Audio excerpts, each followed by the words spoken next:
अरे मैं तो थक गई। हे भगवान, न जाने किसकी नजर लग गई है मुझे। माँ जी सब ठीक है ना? अरे कहाँ ठीक है, ठीक होता तो क्या मैं चिल्ला रही होती? नहीं ना। कैसी बात करिए बहू, मेरा तो सर फटा जा रहा है, पैर भी नहीं चल रहे, सारा दिन थकान भरी रहती है शरीर में, न जाने किसकी नजर लग गई है।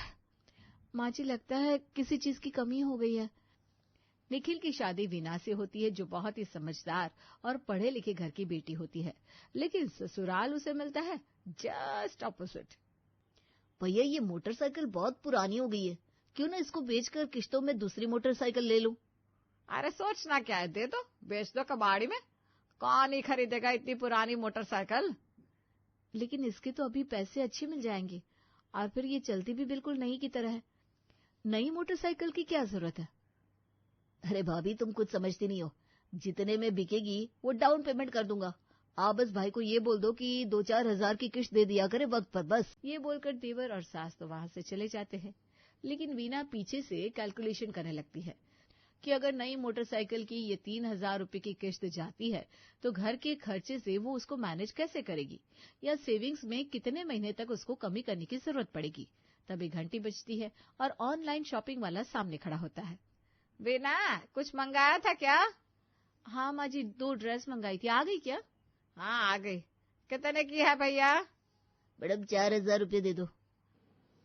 सास वीना से पैसे लेकर उसे देकर पैकेट ले लेती है। वीना को देते हुए कहती है, तेरी बड़ी ऑनलाइन शॉपिंग होती है, खर्चे पर कंट्रोल करा कर वीना। जी माँ जी, वैसे तो कंट्रोल सभी को करना चाहिए, अकेले मैं ही क्यों करूं। शुरू शुरू में मैंने काफी कोशिश करी, पर देखा जब किसी को परवाह ही नहीं है तो मैं क्यों परवाह करूं। और वैसे भी इस ड्रेस में सेल लगी थी, सेल में लिया है मैंने आधे दाम पर। वीना अपनी नई ड्रेस लेकर कमरे में जाती है, जहां नितिन ऑफिस के लिए तैयार हो रहा था। मेरा नाश्ता तैयार है और लंच पैक कर दिया। अरे रुको तो देख लूं कैसी ड्रेस आई है, आपको तो खाने की और नाश्ते की पड़ी रहती है हमेशा। पति वीना की बातों को इग्नोर करते हुए कहता है, यार वीना देखो ना, ये शर्ट की बटन कितने दिन से टूटी हुई है, स्लीव फोल्ड करके काम चला रहा हूं, तुम इसमें बटन क्यों नहीं लगा देती हो? पर वीना तो बेचारी ड्रेस में खोई थी, पति की बातों का होश ही कहाँ था। पति वहां से चला जाता है। काफी देर बाद वीना बाहर आती है। अरे नितिन चला गया ऑफिस। नहीं अभी नहीं, अभी कहाँ ऑफिस जाएंगे, अभी तो मैंने उनको नाश्ता और खाना भी नहीं दिया। भैया चले गए। भाभी कहाँ हो आप, किस दुनिया में हो? ऑफिस गए आधा घंटा भी हो गया। हाय रे, तूने मेरे लड़के को बिना खाना नाश्ते के भेज दिया भी ना? मैंने भेज दिया माँ जी, तो आप दे देती, आप भी तो खड़ी थी। मैं अगर किसी दिन बिजी हो जाऊं तो आप इतना भी नहीं कर सकती। और वैसे भी कभी रसोई में जाकर देखा, पूरा खाना बना हुआ था। वैसे भी हमारे घर में खाना फेंकने के लिए नहीं बनता। जब घर से सारे बिना खाना खाए जाएंगे, घर के किसी को खाना ही नहीं दोगी तो खाना फेंकने में ही जाएगा ना।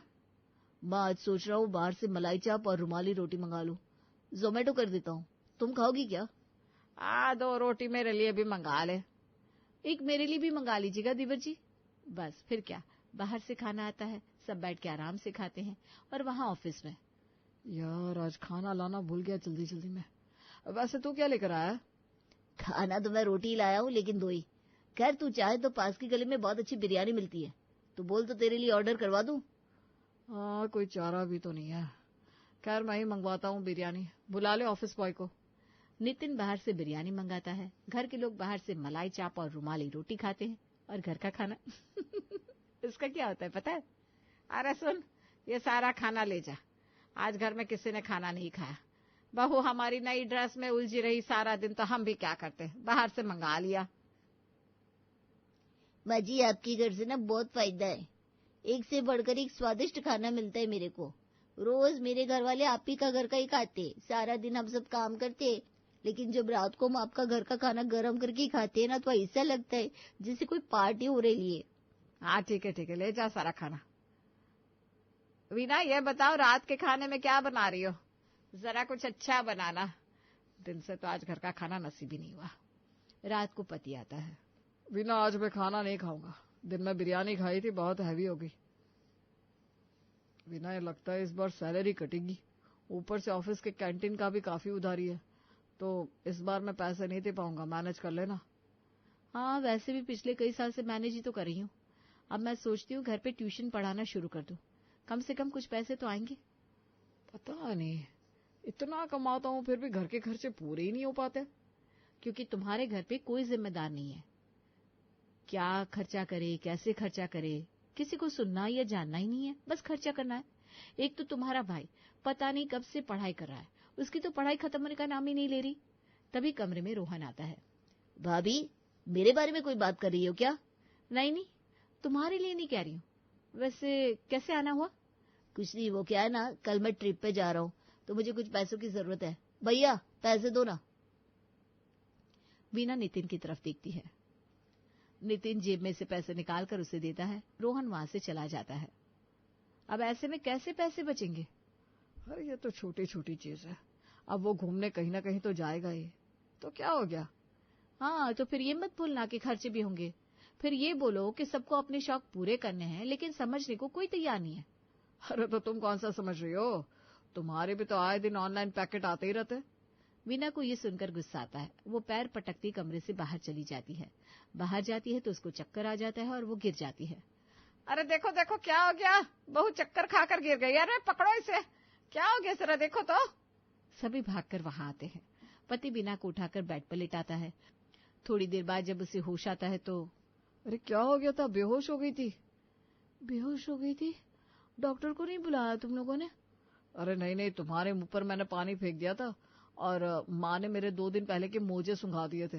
माँ कह रही थी थोड़ी देर में होश आ जाएगा, और देखो आ गया। माँ तो महान है यार सच में। और क्या, गंदे मोजे सूंघकर तो मुर्दा भी उठ जाता है, तू तो बस बेहोश हुई थी।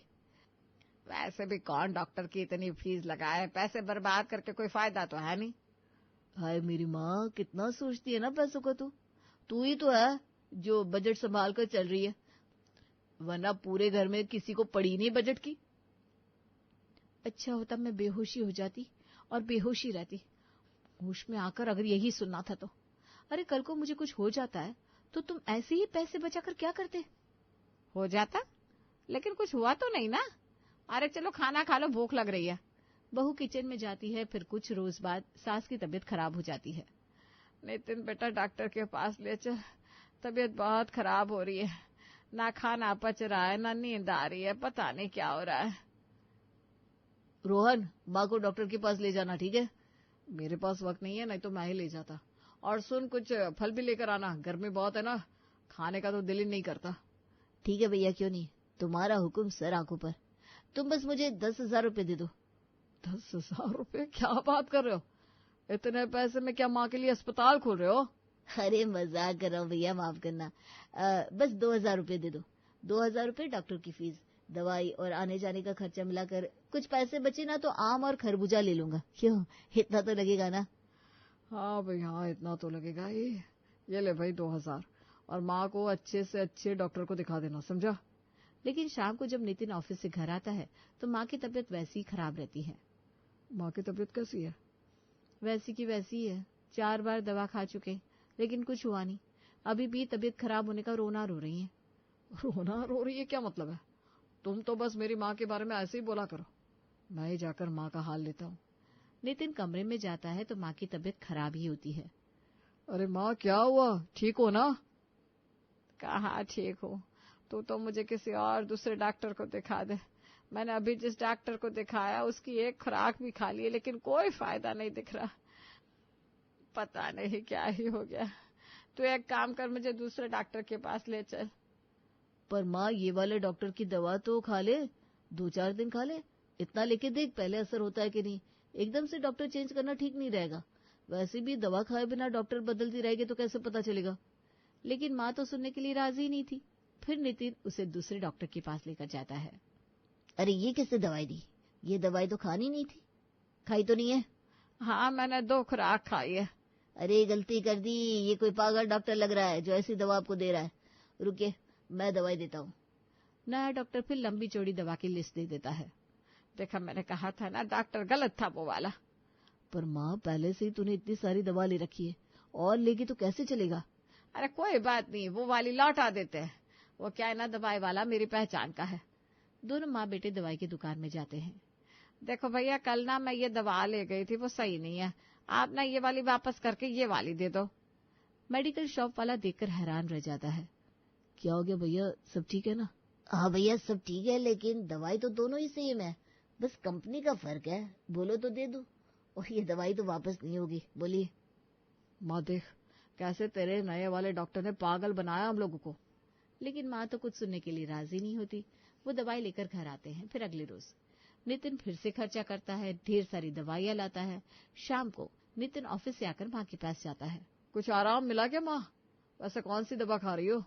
अरे कोई आराम नहीं है बेटा, दोनों डॉक्टर की दवा खा रही हूँ। वैसे पहले वाला डॉक्टर ही ठीक था, मुझे लग रहा है थोड़ा उसी की दवा से ना फर्क पड़ रहा है। मैंने तो बोला ही था जबरदस्ती दो डॉक्टर का खर्चा करवा रही हो। अरे माँ पहले एक डॉक्टर की दवा खाकर देखा करो, तुरंत कुछ समझ में नहीं आता है। माँ ये सुनकर गुस्से से लाल हो जाती है। अच्छा अब माँ का खर्चा गिना रहा है। कल तेरी माँ पैसे बचा रही थी, आज तेरी माँ खर्चे वाली हो गई। भगवान ये तूने क्या सुना दिया। अरे माँ भाई सही तो बोल रहा है, तू सिर्फ 1-2 दिन दवा खाती है फिर बोलती है फर्क नहीं है। अच्छा अब बता, दवाई से कुछ असर पड़ रहा है कि नहीं? मुझे तो दवाइयों से कोई असर नहीं पड़ रहा। तू एक काम कर, मुझे भोले पंडित के पास ले चल, वही मेरी नब्ज देखकर कोई टोटका बताएंगे। तभी वहां वीना आती है। वाह माँ जी वाह, क्या बात है आपकी। पहले आपने 2 डॉक्टर को दिखाया, ढेर सारी दवाइयां खरीदी, घर पर सजा दी, और अब चलिए पंडित के पास। पंडित क्या कर लेगा आपका? वो भी कुछ नहीं कर पाएगा। दिमाग का इलाज किसी के पास नहीं होता। पैसे बर्बाद कर रही हैं आप हम लोगों के, और कुछ नहीं। अरे बहू जिंदा रहूंगी तो पैसा भी बेटा खूब कमा लेगा, मैं मर गई ना तो मेरे बेटे को कोई नहीं संभाल पाएगा। रोहन माँ को लेके पंडित के पास जाता है, और फिर जब सब वापस आते हैं तो माँ और भी ज्यादा और बीमार सी दिखती है। क्या बोला पंडित, कितने हजार ऐड गया? मैंने तो पहले ही कहा था पंडित के पास मेरे दर्द का मर्ज है। कल आएगा, एक पूजा करेगा, 50,000 की पूजा है। मेरे ऊपर ना राहु के तो दोनों का वास है। तुझे पता है मेरे नक्षत्र इतने बिगड़े हैं कि मेरी कभी भी मौत हो सकती थी। वो तो भला हो वो पंडित जी का, जिन्होंने 25,000 का एक नग बताकर मुझे दे दिया है। तू बस नितिन को बोलकर पंडित जी के अकाउंट में पैसे डलवा दे। बहू को आ जाता है गुस्सा कि कैसी है माँ, बेटे के पैसों को तो पानी की तरह बहा रही है। शाम को जब नितिन घर लौटता है तो उसको सारी बात बताती है। पता नहीं माँ का दिमाग क्या है, कभी ठीक से काम ही नहीं करता। पैसा खर्च करने से पहले एक बार नहीं सोचती कि पैसा कहाँ खर्च कर रही है।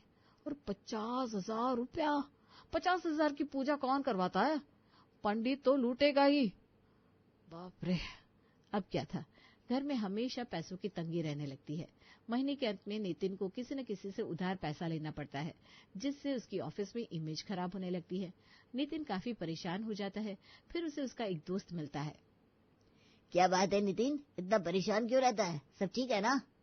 नहीं यार क्या ठीक है, घर के हालात खराब से खराब होते जा रहे हैं। अकेला कमाने वाला और पूरे घर की जिम्मेदारी, पता नहीं कैसे संभालूंगा, कुछ समझ में नहीं आ रहा। अरे लेकिन तू तो बहुत अच्छा कमाता है, हजारों में कमाई है तेरी। अरे लेकिन खर्चा तो लाखों में है ना। बीवी समझदार घर की लाया था, सोचा था कुछ संभालेगी, लेकिन वो भी ऐसी निकली। वो तो ठीक है, लेकिन वैसे भी तेरे खर्चे ही क्या है? अपना मकान है, कोई बच्चों की पढ़ाई नहीं, सिर्फ खाना खाने का तो खर्चा है। अरे दूर से ऐसा देखने में लगता है, लेकिन ऐसा है नहीं। रोज के खर्चे, अरे कैसे खर्चे पूरे करूं यार, सबसे उधार मांग चुका हूं। अब तो लोग मुझे पैसा देने से भी मना करने लगे। इसमें कौन सी बड़ी बात है? मैं तुझे बताता हूँ ऐसा टोटका कि लोग तेरे पीछे पड़ेंगे, पैसा ले लो मुझसे, पैसा ले लो। नितिन को कुछ समझ में नहीं आता कि आखिर ऐसा कैसे हो सकता है कि कोई उधार देने के लिए उसके पीछे पड़ जाए। इस महीने फिर 20,000 रुपए की जरूरत थी। अरे मुझसे ले ले 20,000 रुपए, कब तक लौटाएगा बोल? नितिन खुश हो जाता है। बस 2-4 महीने में लौटा दूंगा। ठीक है, ये 20,000 तू ले ले, लेकिन उसके बदले में तुम मुझे इसका 10% यानी कि 2,000 रुपया हर महीने इंटरेस्ट दे दिया कर। इंटरेस्ट, और वो भी 10%?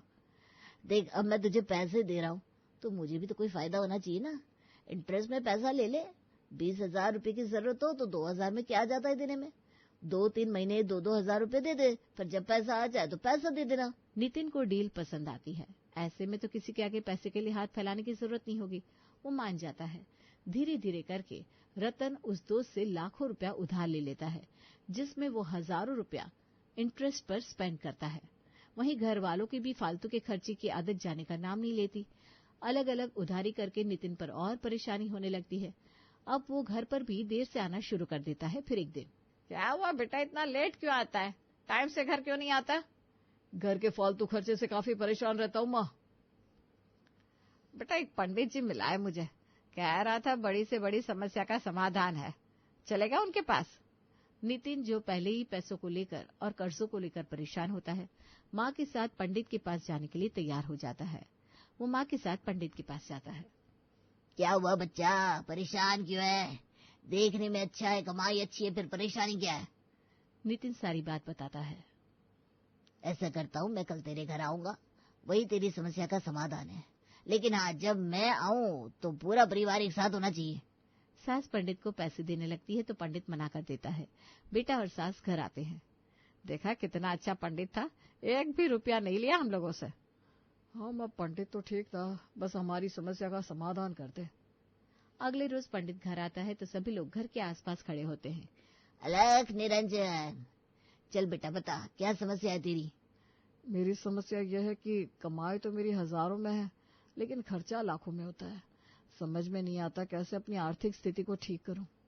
पंडित चारों तरफ देखते हैं और समझ जाते हैं कि उस घर की परेशानी क्या है। तुम्हारे घर की परेशानी है फालतू का खर्चा। जिस दिन तुम फालतू के खर्चे घर का हर एक सदस्य खत्म करेगा, उस दिन तुम्हारे घर पर आर्थिक संपन्नता जरूर आएगी। मतलब अब से सब वही पैसा खर्च करो जहाँ जरूरत है। बहू रानी, तुम्हारा पति परेशान रहता है, लेकिन तुमने डिजाइनर ड्रेसेस अपने अलमारी में भर रखे हैं। अरे फायदा ही क्या, जब पति परेशान है, ये कपड़े पहनकर किसे दिखाओगी? पति के मन में ही नहीं बैठेंगे तुम्हारे ये कपड़े। और माँ जी, आप महंगी दवाइयाँ खाने से अच्छा है प्रकृति की वो दवाइयाँ खाइए जो बिल्कुल मुफ्त है। सुबह खुली हवा में सैर करें, योगा करें, ताजे फल सब्जियाँ खाइए। इससे खाने से आपको ये दूसरी दवाइयों की जरूरत नहीं पड़ेगी।